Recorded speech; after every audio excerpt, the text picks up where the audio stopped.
Bismillahirrahmanirrahim. Assalamualaikum warahmatullahi wabarakatuh.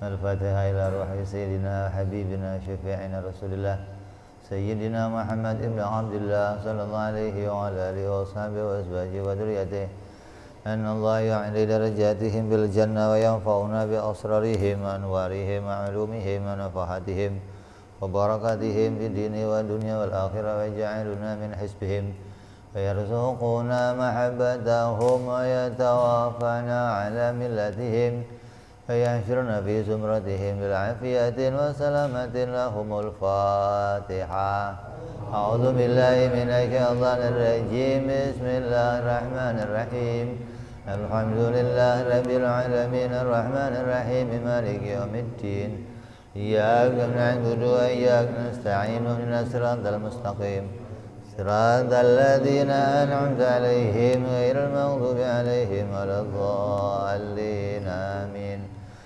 Bismillahirrahmanirrahim. Nawaitu ta'alluma wa ta'lima wa tadhakura wa tadhkira wa naf'a wal intifa'a wal ifadata wal istifadata wal hitha ala tamasuki bi kitabillahi wa sunnati rasulillah sallallahu alaihi wasallam wa du'a ilal huda wa dilalata alal khairi ibtigha'a mardatihi wa qurbihi wa thawabihi wa husnil khatimah ma'al lutfi wal afiyah wa salahil aqibah. Bismillahirrahmanirrahim. Alhamdulillahirabbil alamin. Wabihi nasta'in ala umuri dunya waddin.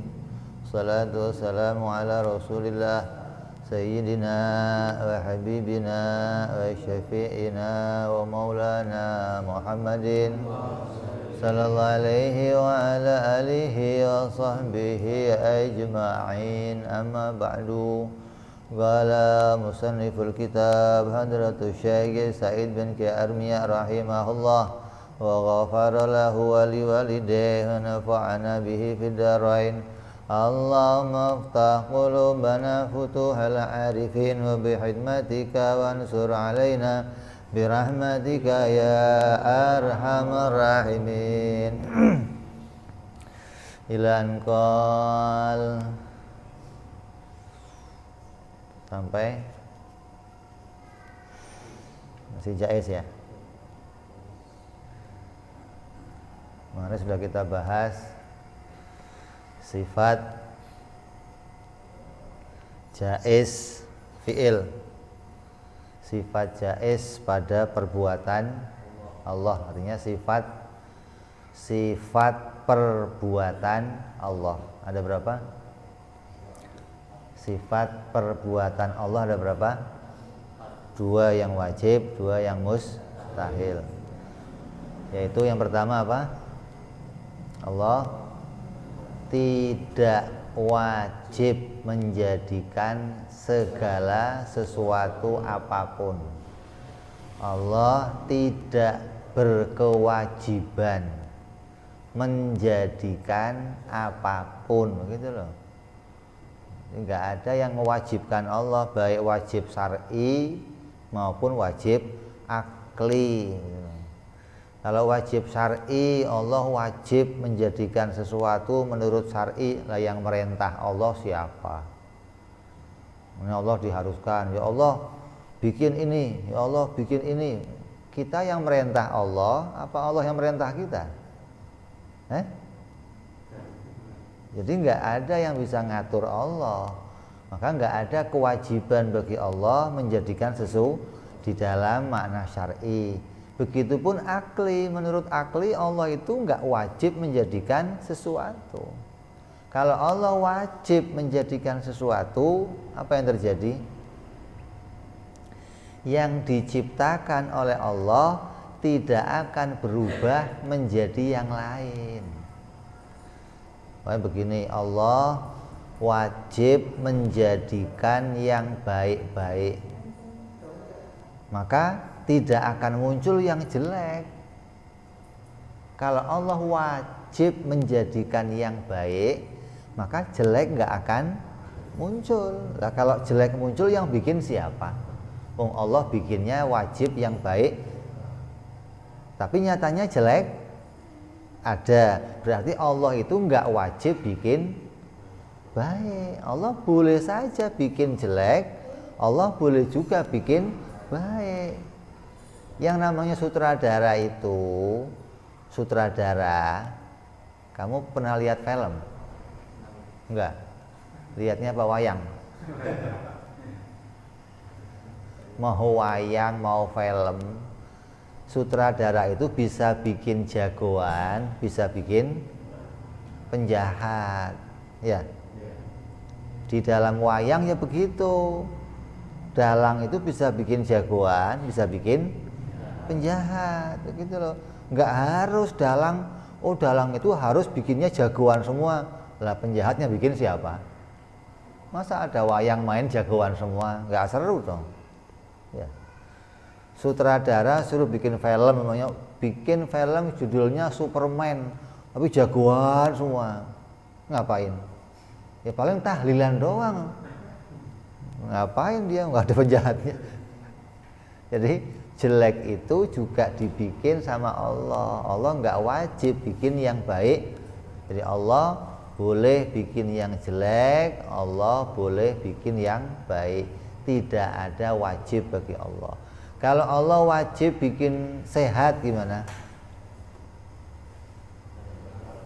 Nggak ada yang sakit dong. Manusia itu harus dibikin oleh Allah sehat semua. Ya nggak ada yang sakit kalau begitu. Tapi nyatanya ada yang sakit, berarti tidak wajib bagi Allah menjadikan sehat. Allah boleh saja, hukumnya jaiz. Jadi perbuatan Allah itu jaiz, menjadikan baik ya boleh, menjadikan jelek juga boleh. Nah, ada pertanyaan dari orang-orang kawan-kawan kita, kalau Allah bikin jelek kepada saya, terus Allah menyiksa saya, berarti Allah dolim dong, Allah jahat dong. Nah, ini salah paham dia. Saya mau tanya, yang namanya dolim itu apa? Dolim itu dalam makna menempatkan sesuatu nggak pada tempatnya, atau dolim itu menggunakan milik orang lain secara berlebihan, itu dolim namanya. Menggunakan milik orang lain tanpa seizin pemiliknya, menggunakan milik orang lain secara berlebihan, disebut namanya dolim. Kamu ngelihat ada orang pakai sepeda, tahu-tahu kamu stop sepedanya, kamu ambil, terus kamu jual, namanya apa itu? Kenapa? Begitu loh, itu dolim namanya. Lah kalau ada orang pinjem sepeda kamu, lewat di depan kamu, tahu-tahu kamu ambil, kamu dolim nggak? Dolim nggak? Orang pinjem sepeda kamu, terus dia lewat depan kamu, kamu mau ambil sepeda kamu, boleh nggak? Boleh. Dolim nggak? Kenapa? Nah, kan milik kamu. Jadi kalau kamu mengambil yang milik kamu, ya tidak disebut dolim. Lah, Allah itu pernah nggak menggunakan miliknya orang lain? Lillahi ma fis samawati wa ma fil ard, milik Allah lah segala yang di langit dan di, ada yang milik orang lain. Jadi kalau Allah menyiksa hambanya, Allah membunuh hambanya, membuat sakit hambanya, yang ngomong dolim siapa? Wong miliknya sendiri kok dolim. Kalau miliknya orang lain, umpamanya kamu punya sehat, sehat kamu enggak dari Allah, Allah ambil, Allah dolim. Lah sehat kamu dari siapa? Kalau Allah ambil boleh? Boleh. Lah ya boleh, kok dolim? Kok jadi Allah dolim bagaimana sih? Jadi nggak ada kalimat Allah dolim, nggak ada. Allah menggunakan sesuatu, menjadikan sesuatu segala miliknya sendiri. Bagaimana kamu katakan Allah zalim? Oh, itu ada orang lagi kebanjiran, lagi sakit, doa pingin sehat malah mati. Ya enggak masalah, mau mati mau terus panjang umur, sehat itu milik Allah. Allah ambil dari dia ya boleh saja.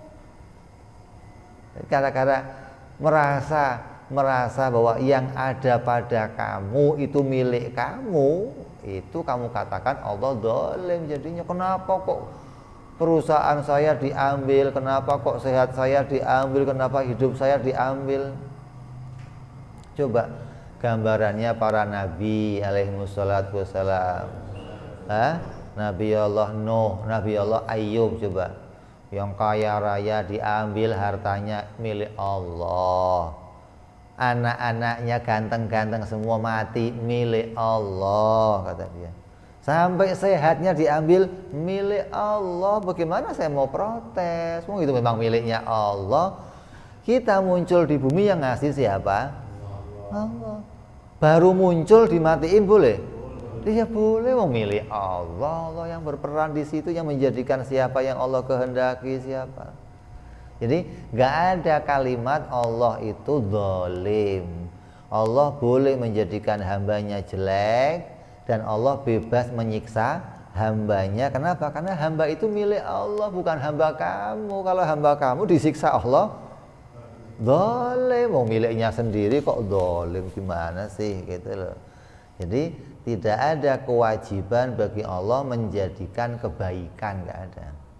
Kalau Allah wajib menjadikan kebaikan, maka niscaya tidak akan muncul kejelekan atau keburukan. Sedangkan ternyata keburukan itu muncul. Tapi kan di Quran dikatakan bahwa apa yang terjadi kerusakan di muka bumi itu atas tangannya manusia. Ya, Quran dikatakan apa ayatnya?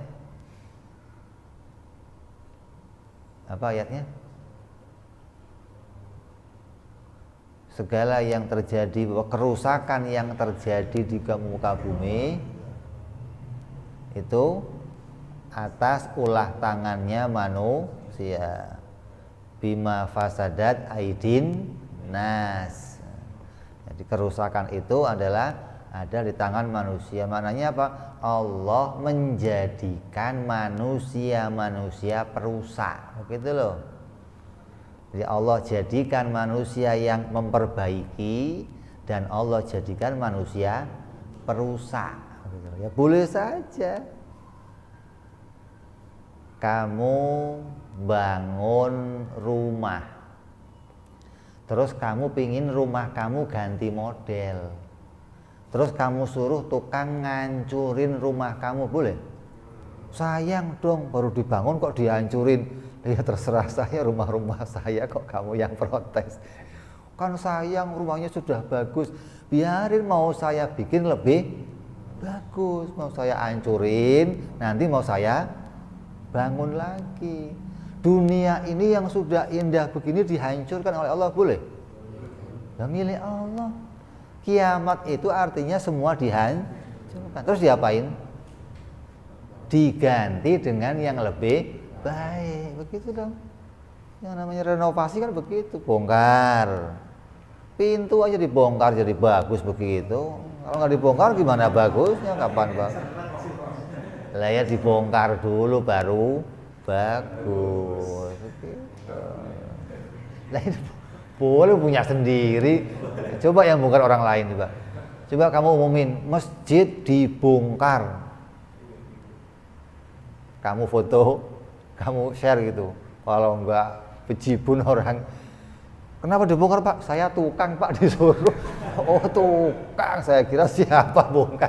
Lah kalau tukang yang bongkar ya enggak apa-apa. Artinya Allah menjadikan hamba-hamba yang jadi perusak di muka bumi. Maka hamba yang jadi perusak itu nanti akan dihukumi oleh Allah sebagai orang-orang jahat. Kenapa? Dia merusak bumi atas kemauannya sendiri, atas mengambil keuntungan untuk dirinya sendiri. hutan di Kalimantan habis, ya. Kalimantan banjir bandang. Kata pemerintah apa? Hujannya terlalu gede. Urusannya apa hujan gede? Kalimantan biar hujan 7 hari 7 malam, hutan semua ya nggak apa-apa.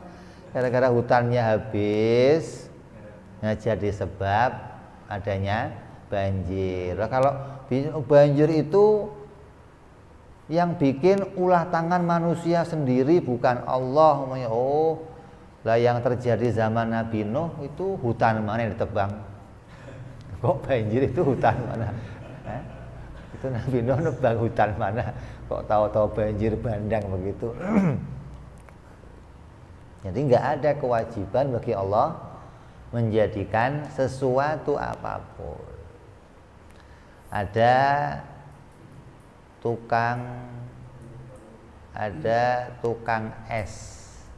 Pagi-pagi dia minta, ya Allah mudah-mudahan hari ini diberikan panas ya Allah. Satu lagi ada petani, doa ya Allah mudah-mudahan hari ini diberikan hujan. Itu yang wajib dikabulkan yang mana? Dikabulkan semua yang nggak bisa. Artinya ya hujan, ya panas. Nih, merasa yang doa hujan dikabulkan, yang panas dikabulkan. Ya. Kalau salah satu yang dikabulkan, nanti merasa yang lain nggak dikabulkan. Jadi Allah tidak wajib mengabulkan doanya siapa saja. Kalaupun Allah memilih salah satu terjadi hujan atau panas, itu pilihannya sendiri. Kalaupun cocok sama maunya kamu, itu kebetulan maunya kamu cocok sama maunya Allah, gitu loh. Dan ketika mau kamu cocok sama maunya Allah, ketika kamu minta hujan kok turun hujan, ya bersyukur, alhamdulillah ya Allah. Kok pas bener ya Allah saya pengen hujan, pas kehendak engkau bikin hujan, namanya cocok. Lah yang tadinya minta panas, turunnya hujan gimana? Sabar ya Allah, hari ini hujan, mudah-mudahan besok panas, gitu. Ya boleh aja hujan lagi, tapi harapannya karena dia pengen panas, dia berharap panas. Kalaupun hujan lagi ya sabar lagi, begitu. Jadi sifat perbuatan Allah yang pertama yang harus kita ketahui, Allah tidak wajib menjadikan segala sesuatu, hingga kamu nggak boleh nuntut apapun, gitu loh. Loh kan engkau sudah janji begini ya Allah, engkau kan maunya begini Allah, engkau perintah begini, maka saya nuntut. Nggak ada tuntutan buat Allah, nggak ada. Allah bebas menjadikan segala sesuatu atas maunya sendiri. Terus yang kedua, sifat perbuatan Allah apa? Tidak mengambil keuntungan. Allah tidak pernah menggunakan sebab. Kalau Allah pakai sebab, maka Allah mendapat keuntungan dari sebab yang digunakan. Allah bikin apapun nggak butuh sebab. Sebab itu bukan untuk Allah. Sebab itu bukan untuk perbuatan Allah. Kenapa? Perbuatan Allah itu idza arada syai'an ayyaqula lahu. Terus sebabnya mana? Ada kalimat sebab, ada. Kalau Allah pingin sesuatu terjadi, jadi nggak butuh sebab. Itu sifat perbuatan Allah. Adapun sebab akibat yang muncul di dunia ini, itu adalah perbuatan kita. Allah menjadikan itu untuk kita punya Allah menjadikan itu hikmahnya kita jadi punya perbuatan. Kamu kalau mau pingin kenyang, makan. Kamu kalau kedinginan ngambil selimut. Kamu kalau sakit cari obat. Ini sebab akibat ini diciptakan Allah untuk kita. Dan sebab akibat itu nggak harus sama. Boleh jadi sebab pada saya nggak terjadi pada kamu. Boleh jadi sebab pada kamu nggak terjadi pada. Kenapa? Karena sebab itu hanya perkara yang Allah gandengkan. boleh bergandeng pada kamu, tidak pada yang lain. Contoh, kamu pegang api panas, Nabi Ibrahim enggak panas, boleh? Boleh. Artinya pada kamu Allah jadikan sebab, pada Nabi Ibrahim enggak terjadi sebab, itu boleh saja. Kamu kalau mau punya anak harus cari bini, ya? Tapi kalau Allah mau bikin anak enggak harus cari pasangan suami istri terus dibikin anak, enggak harus. Allah pengen jadi manusia ya jadi saja. Mana buktinya? Nabi Adam jadi enggak pakai manusia. Ketika ada orang bertanya, bagaimana mungkin manusia bisa muncul jadi bayi tanpa bapak ibu? Seperti halnya gandum. Pohon gandum itu bagaimana bisa muncul enggak pakai biji, kata dia. Kalau mau nanam gandum harus pakai biji. Lah pertanyaannya, gandum yang tumbuh pertama bijinya dari mana? Pohon gandum pertama itu perlu biji enggak? Dari biji atau dari pohon? Begitu loh. Allah mau bikin pohon gandum, bikin saja pohon gandum, enggak urusan sama biji. Allah mau bikin Nabi Isa tercipta, nggak usah pakai laki-laki, nggak harus pakai air mani, jadi saja manusia. Jadi sebab akibat itu jangan dikaitkan pada perbuatan Allah. Adapun Allah bikin sebab akibat itu diciptakan untuk kita, untuk gandengan kerjanya kita, untuk aktivitasnya manusia, untuk aktivitasnya hewan-hewan. Allah jadikan sebab akibat hingga mereka punya perbuatan. Artinya Allah menciptakan perbuatan pada kita. Apa contohnya? Allah bikin kita makan. Makan perbuatan kan? Maka makan itu bagaimana sih? Ya mengambil sesuatu dimasukkan ke mulut, namanya makan. Nah, gandengannya makan apa? Allah bikin kenyang. Ini pergandengan namanya. Disebut hukum kebiasaan. Jadi jangan sampai kita tertipu sama hukum kebiasaan. Kita anggap Allah itu kalau mau bikin hujan ya harus pakai awan. Kata siapa? Tengah hari bolong hujan aja boleh. Ya, panas tahu-tahu boleh. Orang nyebut hujan apa? Hujan pokoknya lah gitu. Hujan panas gitu lah. Jadi jangan sampai kita salah memahami sifat perbuatan Allah. Nah kalau kita yang berbuat, kalau kita ini yang bekerja, maka pasti kita mencari sebab. Saya pengen masuk surga, ya cari sebab. Saya pengen kenyang, ya cari sebab. Saya pengen sehat, ya cari sebab. Saya pengen berhasil kerja, cari sebab. Saya pengen berilmu, cari sebab. Jangan salah sebab. Walaupun boleh saja Allah gandengkan yang lain, tapi kamu jangan neko-neko gitu loh. Jangan aneh-aneh apa? Pingin pinter, jadi dosen, jadi profesor, kerjanya di kuburan wiritan doang. Bisa pinter? Ya nggak nyambung gitu loh. Walaupun kalau Allah mau bikin kamu nggak ngapa-ngapain pinter juga bisa. Nabi Isa begitu lahir jebrol, umur beberapa hari ngomong, terus membacakan Taurat, membacakan Injil. Ditanya, lah kamu ngajinya di mana? Di perut ibu saya. Mau ngomong apa ente? Boleh saja Allah jadi. Tapi kalau kita ini orang biasa, maka kalau kita mau bekerja sesuatu ya carinya yang menjadi hukum kebiasaan. Orang yang pinter itu ya sekolah. Kalau orang pengen kerja, pengen dapat duit ya kerja. Ini pengen masuk perusahaan, daftar perusahaan, pengen diterima di perusahaan, kerjanya di kuburan aja wiritan. Mbah, tolong mbah, gimana begitu? Doa dulu, apa ikhtiar, kerja, daftar, ngelamar, baru doa. Sekolah dulu, belajar, ngaji, baru doa. Nah begitu mestinya.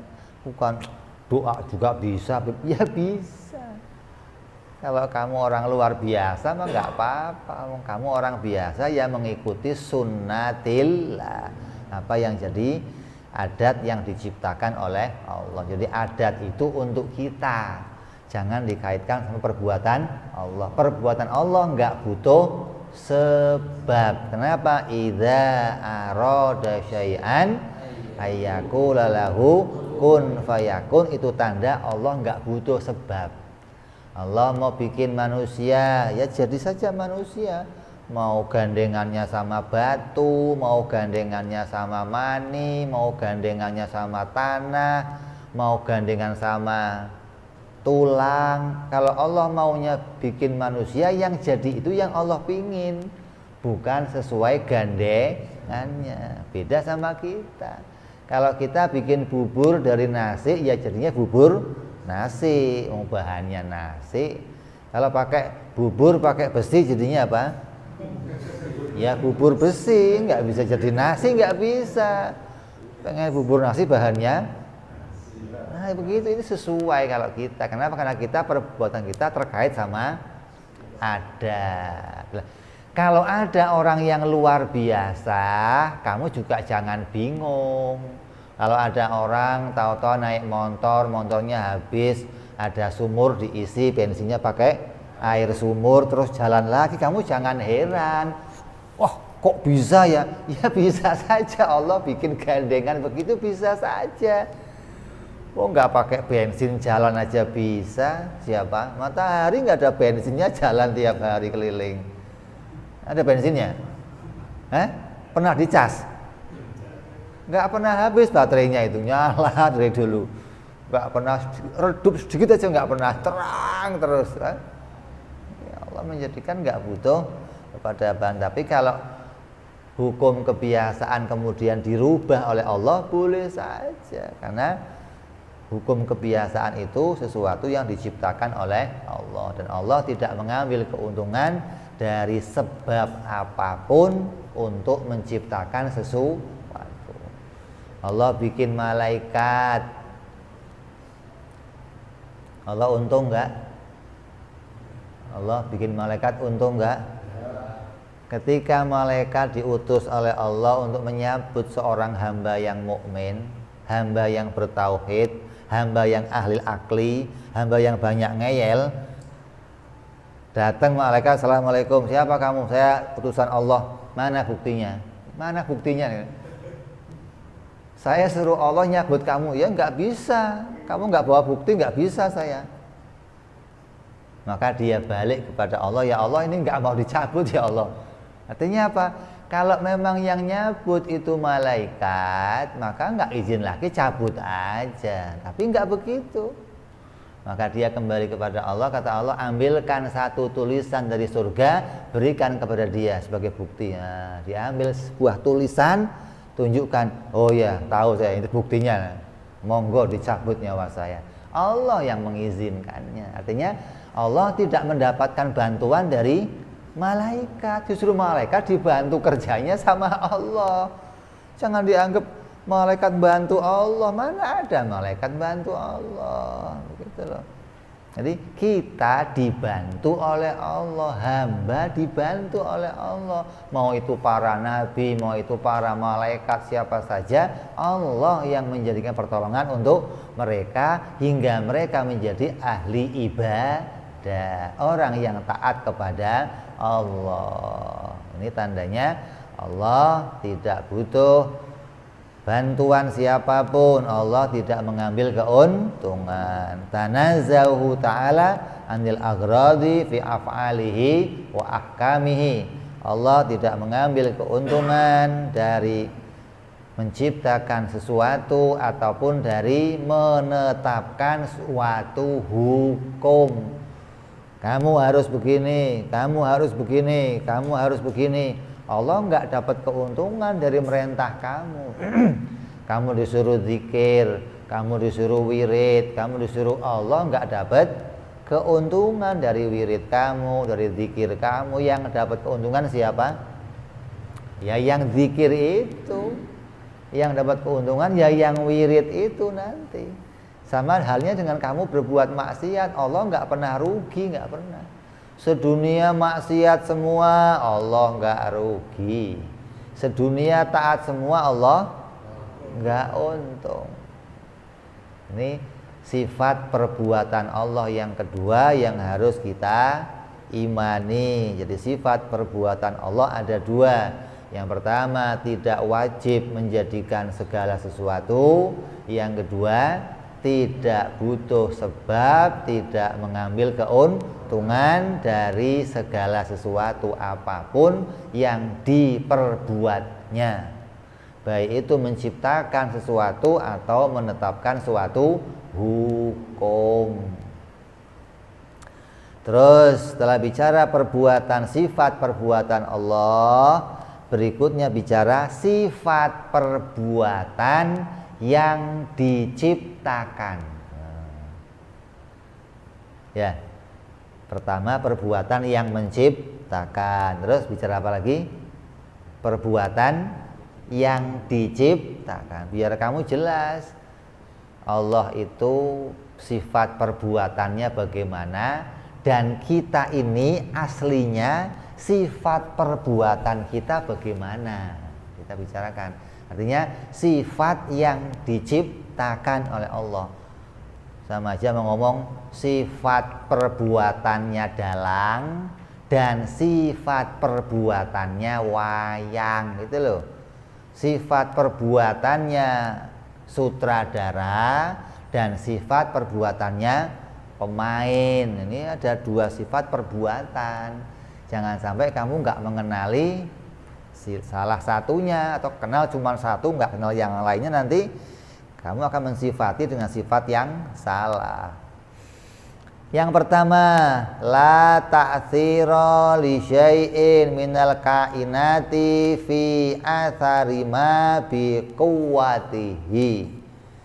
Tidak ada ta'thir, tidak ada hasil dari perbuatan manusia yang muncul dari kekuatan yang ada dari dirinya.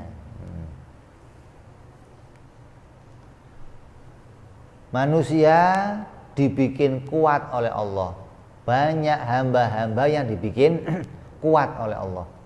Malaikat dibikin kuat, jin dibikin kuat, iblis dibikin kuat, manusia dibikin kuat, hewan dibikin kuat. Tapi kekuatan mereka semuanya tidak bisa menghasilkan apapun. Kuat mah kuat, tapi hasil enggak, gitu loh. Ini kita harus sadari sifat perbuatan kita. Pemain film itu oleh sutradara diberikan kekuatan. Superman dikasih kekuatan, Batman apalagi, Hulk apalagi, ada lagi Airman, ada Cemen, ada siapa lagi?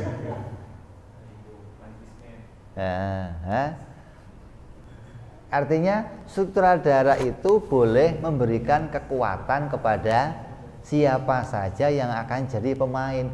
Tapi nanti hasil dari kekuatan itu munculnya dari maunya sutradara, bukan maunya yang punya kekuatan, bukan. Kamu jangan salah paham ini, dianggap kalau sudah dikasih kekuatan terus kita bebas menggunakan kekuatan kita. Nggak bisa. Nabi Musa diberikan oleh Allah tongkat. Tongkatnya ketika dipukul pinggir laut, laut terbelah. Tapi kalau dipikir kepala kamu nggak terbelah, enggak. Benjol juga. Artinya tongkat itu nurut sama siapa?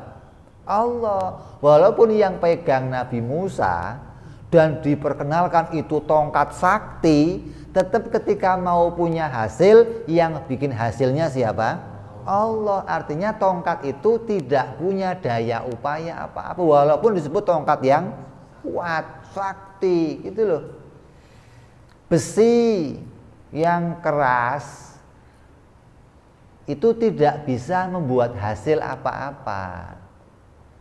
Ketika dia dipukulkan ke kamu ya nggak benjol, ya enggak.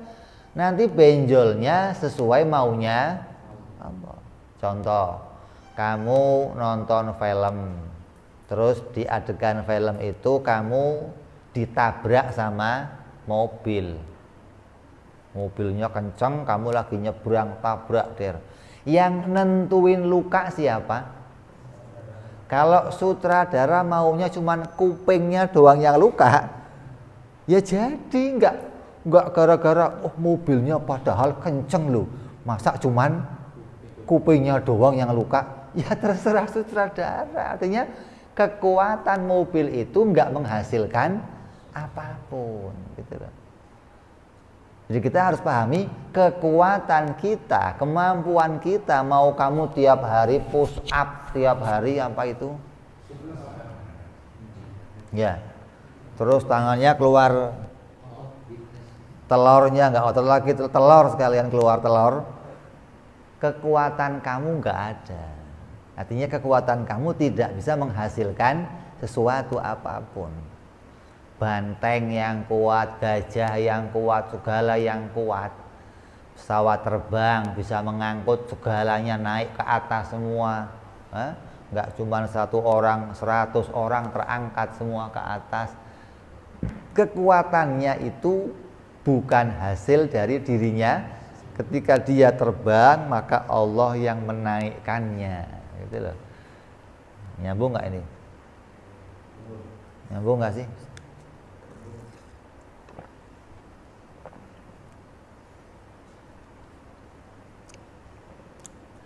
Saya ngangkat ini. Orang yang lihat saya ngangkat ini akan ngomong saya apa? Kuat. Ya. Kalau saya angkat ini, kuat. Kalau rumah saya angkat, super kuat. Nah, maka terangkatnya ini bukan karena kekuatan saya. Kamu yang melihat saya tanpa melihat yang menciptakan saya, menganggap saya yang mengangkat ini. Tapi kalau kamu lihat di belakang saya, di balik saya ada yang menjadikan, maka keduanya ini diangkat bersamaan. Allah menjadikan gelas ini terangkat, bersamaan tangan saya terangkat. Kamu yang melihat menganggap tangan saya kuat. Nyambung nggak kamu? Gatot Kaca sama siapa? Bima berantem. Ketika dipukul dia jatuh. Yang jatuhin siapa? Sutradara. Bukan pukulannya ini yang jatuhin, bukan. Kelihatannya dia kuat, bisa mukul tembok hancur, gunung hancur. Ketika dipukulkan, yang menghancurkan itu sutradara. Hingga kelihatannya, kuat loh dia. Gitu loh. Ini sifat perbuatan kita. Jadi walaupun kamu kelihatannya kuat sekuat apapun, tapi kekuatan manusia tidak bisa menghasilkan apapun. Jangan kamu anggap Allah membuat kita kuat, kemudian kekuatan kita itu memberikan hasil sendiri tanpa izinnya Allah. Nggak bisa. Sekuat apapun kamu, setajam apapun pisau yang kamu miliki, kalau kamu potongkan pada sesuatu, kalau Allah nggak menghendaki terpotong, maka tidak akan putus sesuatu itu. Ini kemampuan yang ada pada kita, kekuatan yang ada pada kita. Kekuatan apa? Apa saja. Kekuatan berpikir, kekuatan telepati, kekuatan mendengar, kekuatan memandang. Kamu pandang, jatuh namanya. Pandangannya, apa pandangannya? Nggak pakai dipegang, cuma diliatin, jatuh. Kekuatan apapun yang Allah bikin, Allah pula yang menjadikan hasil. Ini coba ini imani nih. Hingga kita tidak pernah menisbatkan hasil kepada selain Allah. Hingga kita akan mengimani apapun yang diberitakan oleh Allah Subhanahu wa taala di dalam Al-Qur'an. Bagaimana di Al-Qur'an Allah menjelaskan segala yang terjadi ini itu terjadi atas maunya Allah. Enggak ada maunya kamu ikut-ikut andil, enggak ada. Kamu boleh punya mau, tapi yang terjadi sesuai maunya Allah. Kamu punya kekuatan ingin menghancurkan sesuatu, kalau Allah enggak mau sesuatu itu hancur, ya enggak akan hancur. Sampai dalam hadisnya Rasulullah Sallallahu Alaihi Wasallam dikatakan oleh Rasul, apabila seluruh dunia, enggak kamu satu, enggak, seluruh dunia ingin menggeser sebiji gandum, apabila Allah tidak menghendaki gandum itu bergeser, maka sedunia ini enggak akan mampu menggeser sebiji gandum. Coba. Jadi kamu bisa apa? Bisa apa? Maka orang yang ngaji ini bisa muncul dari mulutnya la haula wala quwata illa billah. Kemunculan zikir itu atas pengetahuan kamu. Munculnya zikir itu atas kesadaran kamu bahwa betul-betul yang maha kuasa hanya Allah. Innallaha ala kulli syai'in qadir wa annallaha qad alaihi syai'in qadra. Allah yang menyatakan segalanya, Allah yang bikin, bukan kita. Bukan terus kita ini jadi perantara, enggak ada. Banyak yang menganggap begini, Allah bikin saya, kemudian Allah kasih saya kekuatan, kemudian kekuatan saya yang bisa mengangkat. Artinya nanti ada sesuatu yang terjadi tapi tidak muncul dari kehendak Allah, tapi muncul dari kehendak saya. Ini pemahamannya orang-orang Mu'tazilah yang menganggap Allah menitipkan kekuatan pada diri kita dan kekuatan itu bisa kita gunakan sesuai kehendak kita, bukan kehendak Allah, tapi kehendak kita. Hingga kalau kita mau takbir, ya kita yang takbir sendiri.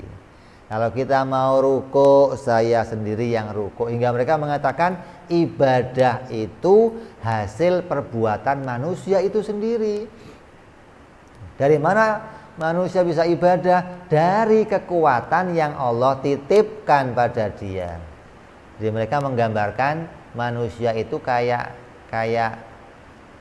barang yang diberikan batu baterai gitu loh. Kemudian karena ada kekuatan batu baterai itu, terus dia jalan sendiri.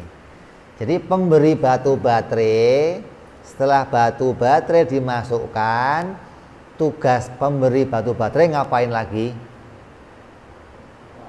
Nonton, ngeliatin, ngeliatin barang tadi berjalan dengan baterai yang sudah dipasang. Padahal enggak demikian. Kalau kamu mengatakan kamu itu seperti batu baterai yang ditaruh, betul Allah kasih kamu kekuatan.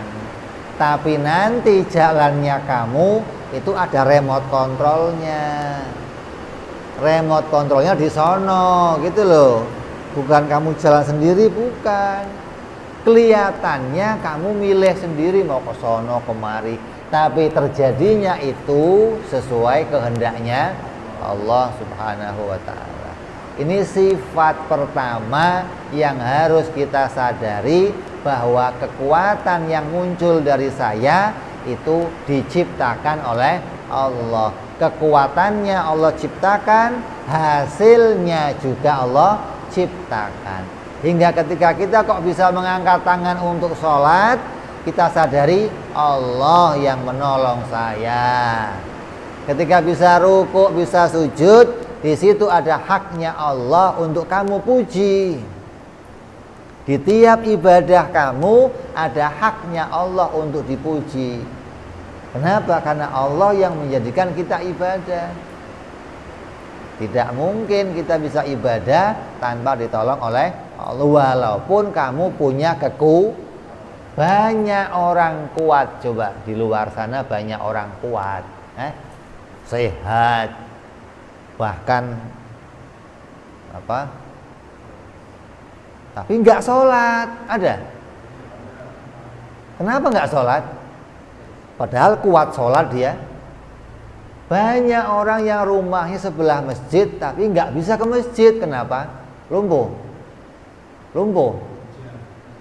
Hujan. Ya. Jadi kamu nggak bisa ngomong, orang itu sakit, lemah, nggak bisa ke masjid. Enggak, karena tidak ada pertolongan dari Allah. Kalau Allah nggak menolong menggerakkan kamu, walaupun kamu bisa bergerak, geraknya kamu nggak akan ke sini, enggak. Geraknya kamu ke tempat yang Allah kehendaki, di tempat yang lain sono. Tapi kalau Allah beri kita hidayah, maka Allah akan turunkan kita kemari. Sadarilah, kita ini semua dalam kegelapan. Kita dalam kemaksiatan. Kita dalam dosa yang besar. Kita dalam keadaan jauh dari Allah. Maka tidak ada sesuatu pun yang bisa mengeluarkan kita dari kegelapan menjadi terang benderang, itu kecuali rahmatnya Allah subhanahu wa ta'ala. Dan tidak ada satu perbuatan yang mendatangkan rahmatnya Allah kecuali salawat kepada Nabi Muhammad sallallahu alaihi wasallam.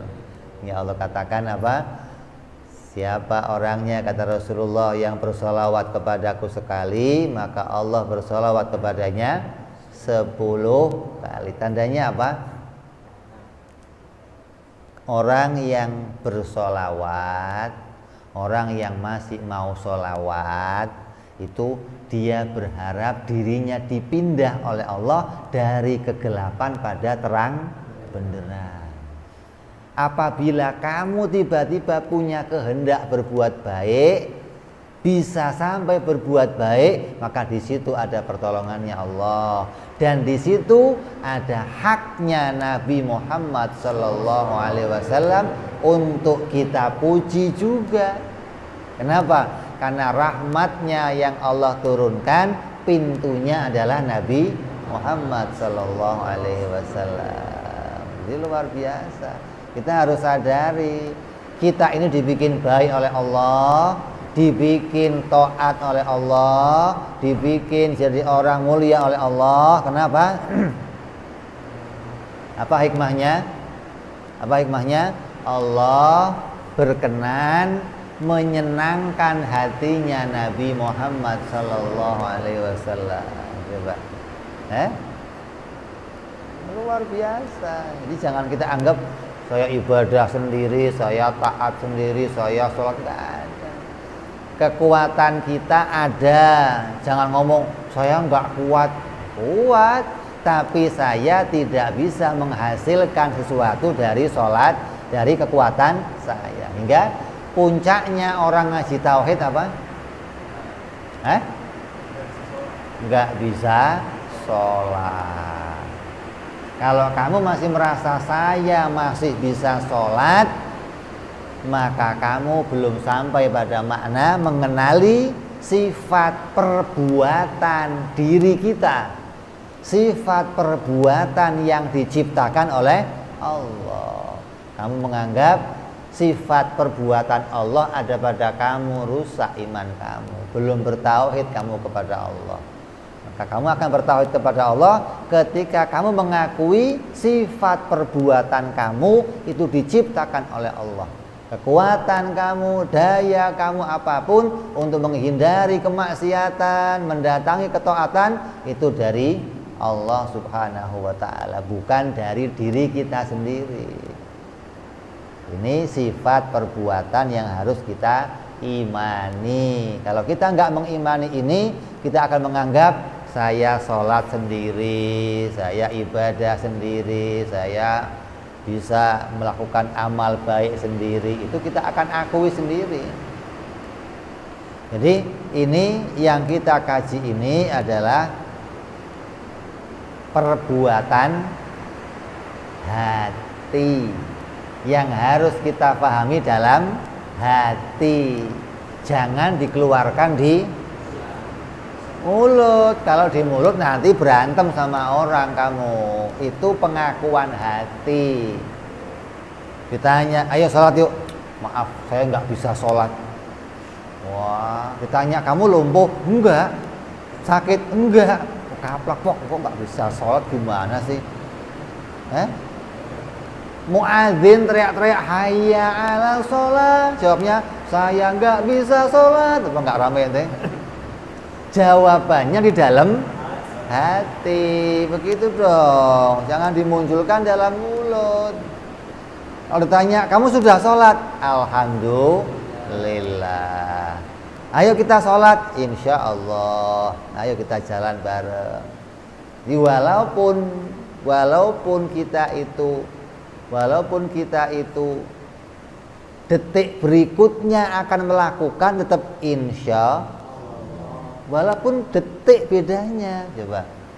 Makanya musanniful kitab dalam nulis kitabnya apa?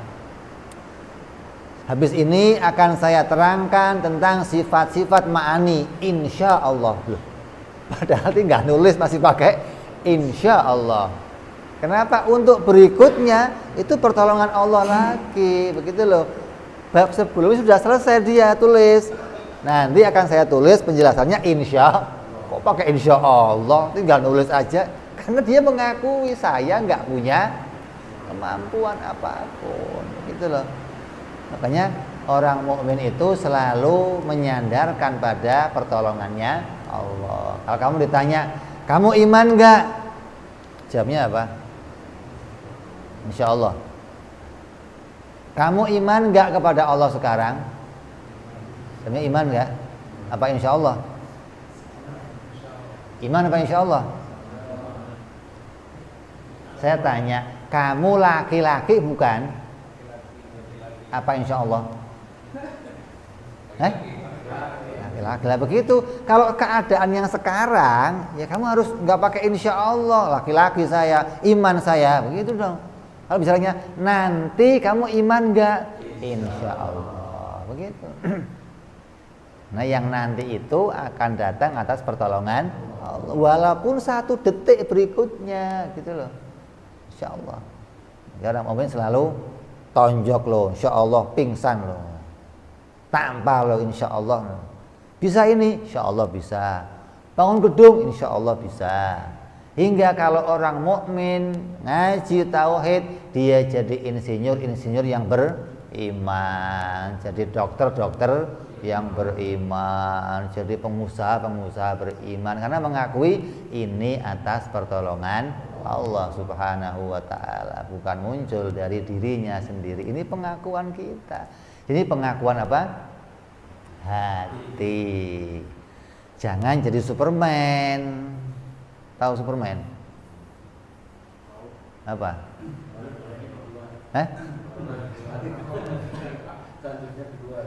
Yang harusnya di dalam ditaruh di, yang harusnya di luar. Nah, itu kebalik namanya. Jadi ungkapan yang kita kaji ini kita simpan di dalam, jangan dikeluarkan. Mentang-mentang udah ngaji, gua mah sekarang nggak bisa sholat. Oh, ini mau ngerusak acara yang begitu. Agama rusak kalau begitu jadinya. Makanya banyak orang saling berselisih antara tasawuf sama fikih begitu, karena nggak bisa menempatkannya. Karena begitu dia jadi ngaji tauhid terus jadi Superman. Jangan. Ini iman yang kita simpan di dalam hati. Adapun dohir, ya kita ikut bahasa dohir, tapi kita pakai dengan akidah, selalu mengikuti. Bisa ngerjain ini, insya Allah.